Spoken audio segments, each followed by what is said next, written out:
জীবনে গরিব হওয়া কোনো অপরাধ নয়। অপরাধ হলো গরিব অবস্থায় থাইমা যাওয়া।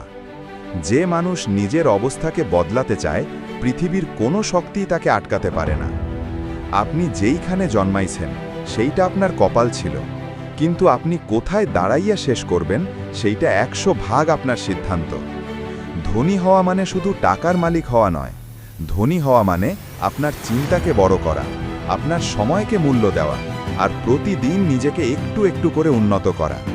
আজকে যদি আপনার হাতে টাকা না থাকে, তাইলে জ্ঞান বাড়ান, দক্ষতা শেখেন, মানুষের সমস্যার সমাধান দেন।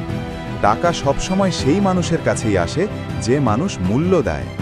মনে রাখেন, আপনি ফেল করতে পারেন, ভাঙা পড়তে পারেন, কিন্তু যতক্ষণ পর্যন্ত আপনি বিশ্বাস রাখবেন যে আমি পারব, ততক্ষণ পর্যন্ত আপনাকে কেউ আটকাতে পারবে না।